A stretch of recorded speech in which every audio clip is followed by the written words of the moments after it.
अनिल परबांनी आपल्यावर काल विधिमंडळामध्ये अर्धवट वकील अनिल परब यांनी अर्धवट माहिती घेऊन सावली बागच्या बाबत दिशाभूल करणारी माहिती दिली, त्याचा पहिल्यांदा मी निषेध करतो आणि धिक्कार करतो आहे.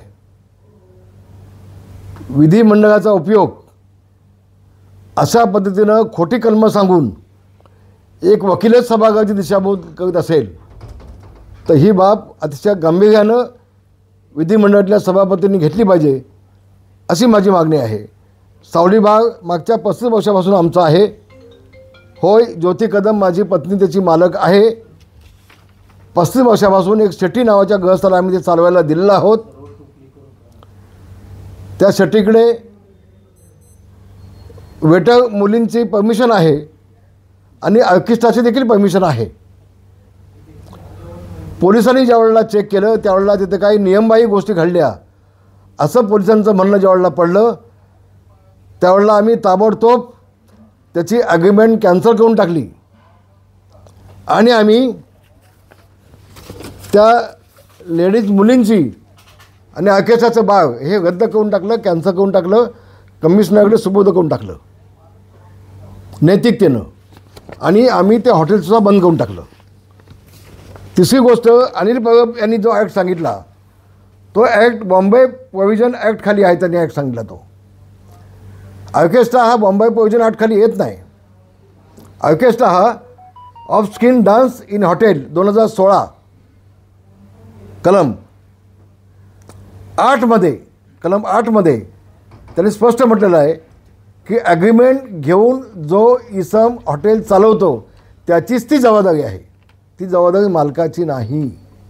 इतकं स्पष्ट कलम 8मध्ये नियम 16मध्ये ऑफ स्किल डान्स इन हॉटेलच्या कलममध्ये नियमामध्ये स्पष्ट सांगितलेली आहे. आणि हे लपून ठेवून अनिल परब यांनी जण काय मालकच त्याला दोषी आहेत आणि मालकावर गुन्हा दाखल व्हावा आणि गृहराज्यमंत्र्याचा राजीनामा घ्यावा. काय संबंध येतो? म्हणजे त्याला घाई लागली आहे माझ्या मुलाच्या राजीनाम्याची. दापोलीमध्ये देखील अनिल परब यांनी जंग पछाडले योगेश कदम निवडून येऊ नये म्हणून. तिथं ते त्यांचा हेतू साध्य झाला नाही म्हणून आता विधिमंडळामध्ये चुकीचे नियम दाखवून बदनाम करण्याचं काम चाललं आहे. त्याबाबत आम्ही वकिलांचा सल्ला घेतो आहे.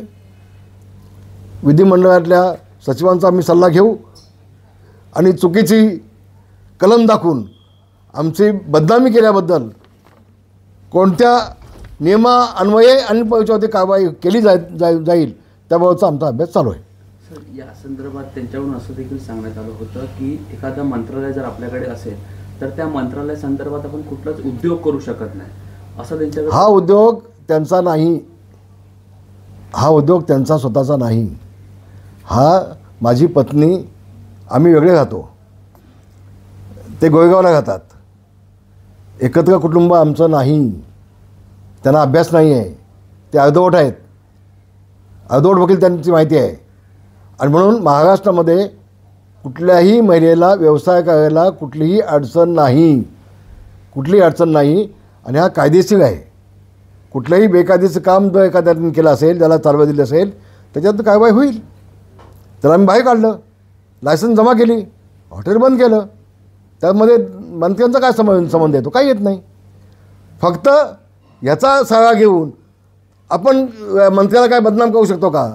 हा बालिश प्रयत्न त्यांचा होता.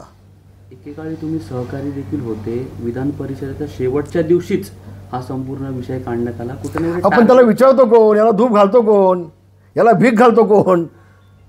नियमाप्रमाणे जे असेल ते होईल ना. म्हणून आम्हीच मुख्यमंत्र्यांना मागणी करतो की आपण याची चौकशी झाली पाहिजे आणि अनिल परबवरती देखील कारवाई झाली पाहिजे. त्यांनी चुकीचे कलम दाखवून सभागृहाची दिशाभूल केली आणि आमची बदनामी केली, म्हणून अनिल परबवरती देखील कारवाई झाली पाहिजे. ही आमची मागणी आहे, ही आमची मागणी आहे. धन्यवाद. जय हिंद.